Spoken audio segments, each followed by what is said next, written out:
Vypin നിയോജകമണ്ഡലത്തിലെ വിജയത്തിലും V D Satheesan മുഖ്യമന്ത്രിയായതിലും സന്തോഷം പ്രകടിപ്പിച്ച പുതുവൈപ്പ് മണ്ഡലത്തിലെ വാർഡ് കമ്മിറ്റികൾ മല്ലികാർജുന ക്ഷേത്രത്തിൽ അന്നദാനവും ടോണി ചമണിക്ക് പൂവമ്പഴം കൊണ്ട് തുലാഭാരവും നടത്തി.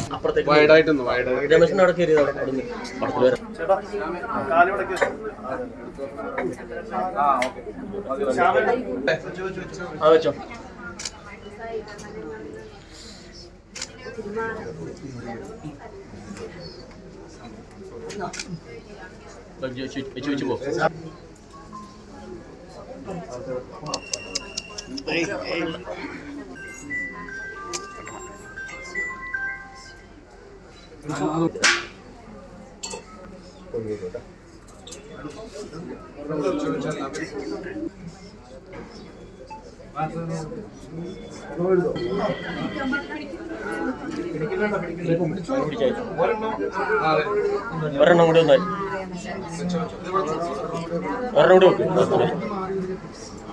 എന്നിട്ട് പിന്നെ നിങ്ങടെ തിരിഞ്ഞവനെ തിരിഞ്ഞ് കൈ കൂട്ടി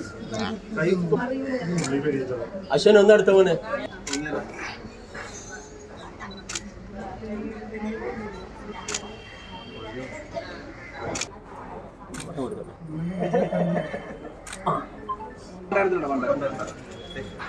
കൊടുത്താ പോയി കൊടുത്താ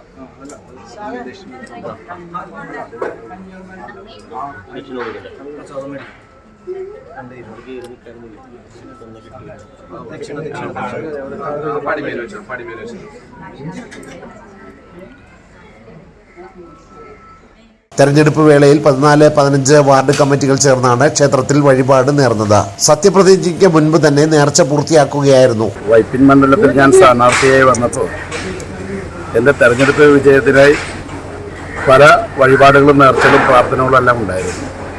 അങ്ങനെ ഒരു വഴിപാട് കാളമുക്ക് പുതുവൈപ്പ് പ്രദേശത്തെ വിവിധങ്ങളായ കോൺഗ്രസിൻ്റെ ബൂത്ത് കമ്മിറ്റികൾ നടത്തിയൊരു നേർന്നൊരു വഴിപാടായിരുന്നു. തെരഞ്ഞെടുപ്പിൽ വിജയിച്ചാൽ മല്ലികാർജുന ക്ഷേത്രത്തിൽ പഴം കൊണ്ട് തുലാഭാരം നടത്താമെന്നത് ഒരു വഴിപാട് നേർന്നിരുന്നു. ഭഗവാന്റെ അനുഗ്രഹത്താൽ മികച്ച ഭൂരിപക്ഷത്തിൽ വിജയിക്കാൻ സാധിച്ചു. ആ വഴിപാട് നേരുന്നതിന് വേണ്ടിയാണ് ഞാനിപ്പോൾ ഇന്നിവിടെ വന്നത്. അന്നദാനത്തിലും പങ്കെടുത്തത്. പഴം കൊണ്ടുള്ള തുലാഭാരമായിരുന്നു നടത്തിയത്. ഒരു നല്ല അനുഭവമായിരുന്നു.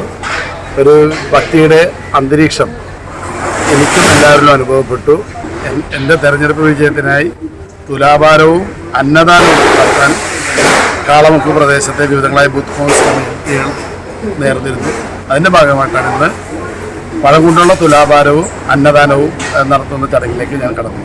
മണ്ഡലം president AS Shyamkumar, youth congress സംസ്ഥാന general secretary Swathish Sathyan, block panchayat president MP Cletus, panchayat vice president Soumya Rajesh, block panchayat അംഗം സരിത സനൽ, ഗ്രാമപഞ്ചായത്ത് അംഗങ്ങളായ വിശാഖ് അശ്വിൻ, PD ദിലീപ്, പ്രവാസി കോൺഗ്രസ് മണ്ഡലം പ്രസിഡന്റ് റൺസൺ ചെമ്മായത്ത്, സ്റ്റെഫി റൺസൺ, ബേബി അജയ്കുമാർ, ക്ഷേത്രം ഭാരവാഹികളായ PV Viju, PG Ramesh, PL Sudheer, Anilkumar തുടങ്ങിയവർ സന്നിഹിതരായിരുന്നു.